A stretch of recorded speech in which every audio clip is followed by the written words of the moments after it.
Mister Narendra Modi are और पार की लड़ाई लड़ना चाहते हो तो ठीक है, हम तैयार हैं सड़कों पे। मिस्टर नरेंद्र मोदी, अगर हम आपको कहते हैं कि आपकी पार्टी अंग्रेजों की दलाली करती रही और आज अमेरिका की दलाली करना चाहती है, तो ये हमारा कथन नहीं है, ये आपके फाउंडर ने कहा कि आपका अंग्रेजों के साथ कोई लड़ाई नहीं है, कोई संघर्ष नहीं है। तुम लोगों ने समझ लिया कि अब इलेक्शन जीत लिए यूपी में और उत्तराखंड में। हम सब जानते हैं तुम इलेक्शन कैसे जीते थे, पूरा देश जानता है तुम इलेक्शन कैसे जीते थे।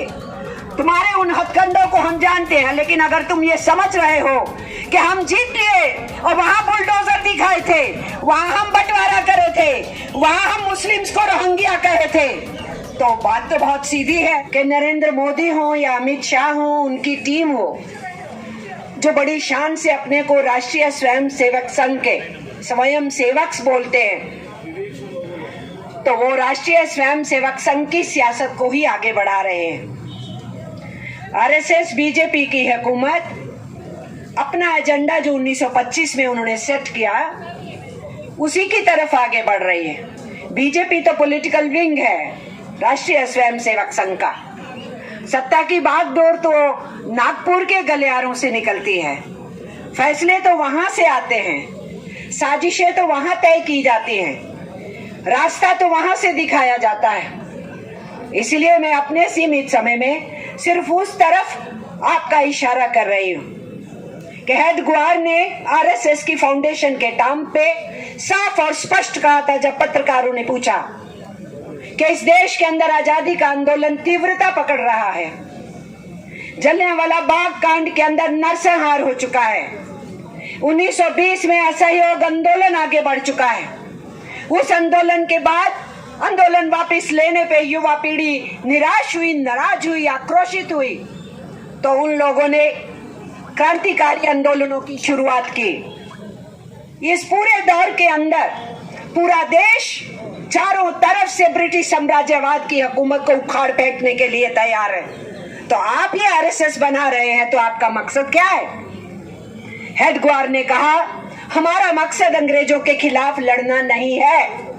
मिस्टर नरेंद्र मोदी, अगर हम आपको कहते हैं कि आपकी पार्टी अंग्रेजों की दलाली करती रही और आज अमेरिका की दलाली करना चाहती है, तो ये हमारा कथन नहीं है, ये आपके फाउंडर ने कहा कि आपका अंग्रेजों के साथ कोई लड़ाई नहीं है, कोई संघर्ष नहीं है। उनसे पूछा गया, तो आपका फलसफा क्या है, आपकी सोच क्या है, आपकी समझ क्या है?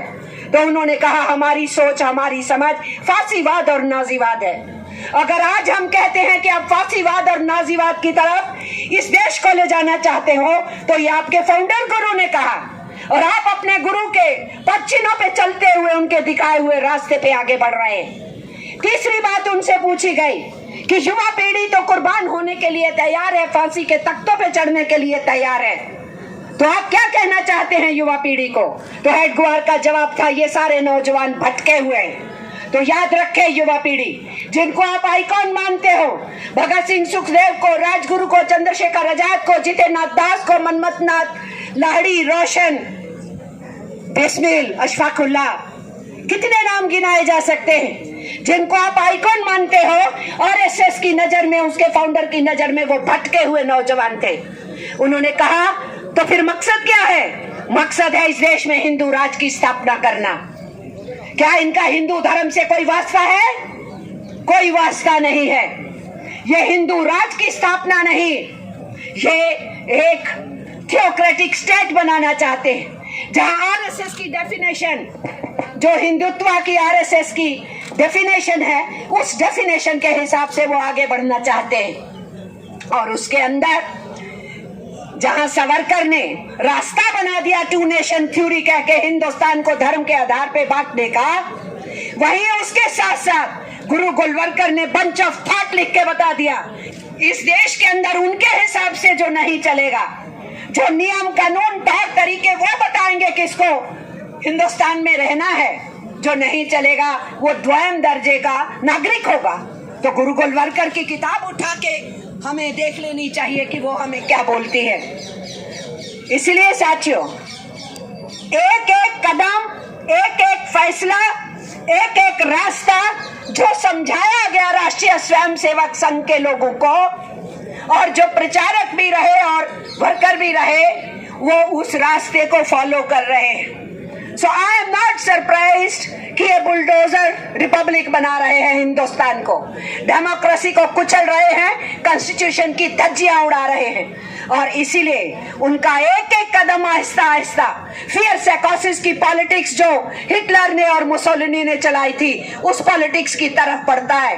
आवाम के अंदर, जनता के अंदर, अपोजिशन करने वालों के अंदर वो सीधे सीधे डर और खौफ पैदा करके और डोल्स बांट करके, लोगों का बंटवारा करके वोट की पॉलिटिक्स को आगे बढ़ाना चाहते हैं। क्योंकि आज उनके पास ना ध्वस्त होती हुई आर्थिक व्यवस्था का कोई सलूशन है, ना उनके पास नौजवानों की अनएम्प्लॉयमेंट जो है तेजी से आगे बढ़ रही है उसका कोई हल है, ना उनके पास बढ़ती महंगाई को लगाम लगाने के लिए कोई फार्मूला है। उनके पास इस देश को देने के लिए कुछ नहीं है, केवल और केवल नफरत बांटने के लिए है। इसलिए ऐसी सिचुएशन के अंदर वाम पक्ष की ताकतें बहुत दिलेरी से, हिम्मत से हिंदुस्तान के अंदर इसकी अस्मिता को बचाने के लिए, हजारों वर्षों की सांझी विरासत को बचाने के लिए, देश के संविधान की कोर वैल्यूज को बचाने के लिए मैदान में उतर रही है। ये हमारा सोच है, समझ है, आइडियोलॉजी है, फिलॉसफी है, रास्ता है, यही एक दिशा है जिसको लेके हम सांस लेते हैं, सोते हैं, उठते हैं, जागते हैं, चलते हैं और हर रास्ते पे कुर्बानियों के रास्तों को लिखने के लिए कभी गुरेज नहीं करते। इसलिए मैं आप सब साथियों को मुबारकबाद इसलिए कही कि आप वाम पक्ष की उस सोच को लेकर के बड़ी हिम्मत से यहाँ पर अपनी अपोजिशन दर्ज कराने आए हैं। सरकार की उन नीतियों के खिलाफ जो नीतियां इस देश को बंटवारे की तरफ ले जाती हैं। और मेरे पास आंकड़ों के अंबार हैं, अगर मैं कहूं कि इन्होंने हमारे देश को कहां पहुंचाया है। समय नहीं है, मैं बोल नहीं सकती उन सब चीज पे, पर मैं सीधा सीधा और स्पष्ट कहना चाहती हूँ, इनकी डराने धमकाने की राजनीति का जवाब ही है डरना नहीं, खौफ नहीं खाना और अवाम के कॉन्फिडेंस को बना करके रखना। यही जवाब है इनका जवाब है इनसे सवाल करना बेकारी के ऊपर, महंगाई के ऊपर, अर्थव्यवस्था के ऊपर और लोगों के अंदर जो हंगर इंडेक्स बढ़ रहा है, जो इस देश की हालात खराब हो रही है। हैरानगी नहीं होगी हिंदुस्तान फिर से उस हंगर इंडेक्स को 102 से फिर और गर्त में आ जाए, ये कोई हैरानगी वाली बात नहीं होगी। इस सारी बैकग्राउंड के अंदर हमारा ये कहना है कि नरेंद्र मोदी की सरकार को चुनौती देना और चेतावनी देना कि इस तरीके के हथकंडे ज्यादा देर चलने नहीं देंगे। तुम लोगों ने समझ लिया कि अब इलेक्शन जीत लिए यूपी में और उत्तराखंड में। हम सब जानते हैं तुम इलेक्शन कैसे जीते थे, पूरा देश जानता है तुम इलेक्शन कैसे जीते थे। तुम्हारे उन हथकंडों को हम जानते हैं, लेकिन अगर तुम ये समझ रहे हो कि हम जीत लिए और वहां बुलडोजर दिखाए थे, वहां हम बंटवारा करे थे, वहां हम मुस्लिम्स को रोहिंग्या कहे थे, तो बात तो बहुत सीधी है। दिल्ली में तो बहुत सी कॉलोनीज हैं, 700 से ऊपर कॉलोनीज हैं जिनको माना जाता है कि वो अभी भी रिकॉग्नाइज नहीं है, इलीगल है। और 1700 समथिंग, नॉट 700 समथिंग, 1700 समथिंग।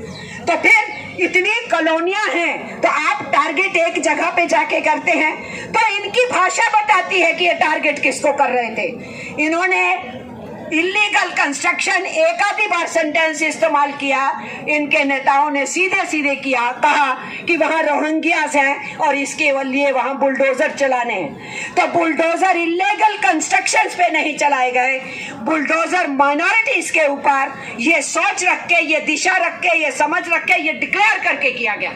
और इसीलिए हम भी डिक्लेयर करते हैं, मिस्टर नरेंद्र मोदी आर और पार की लड़ाई लड़ना चाहते हो तो ठीक है, हम तैयार हैं सड़कों पे, लेकिन आपके डरपोक और कायर आरएसएस के लोग अलग अलग नामों और अलग अलग आउटफिट के नाम से केवल और केवल समझते हैं कि सत्ता की शय और पुलिस पीठ के पीछे उनके समर्थन में खड़ी रहे और उनको जो कुछ करने दे। ये जो आपकी डरपोकों की और कायरों की भीड़ है, इससे हम डरते नहीं। इन डरपोकों की और कायरों की भीड़ को हम एक्सपोज करेंगे, नंगा करेंगे, इनको पर्दाफाश करेंगे और इस देश के अवाम को समझाएंगे कि हमारा रास्ता अपनी सांझी विरासत को बचाने का है, हजारों वर्षों की सभ्यता को बचाने का है, इस देश के संविधान को बचाने का है और भाईचारे के रास्ते को आगे बढ़ाते हुए जनता के जो दुखते सवाल हैं, आर्थिक मुद्दे हैं, उनको मुखरित करने का है। खबरों में बने रहने के लिए फोरम 4 को सब्सक्राइब करें और नोटिफिकेशन पाने के लिए बेल आइकन दबाएं।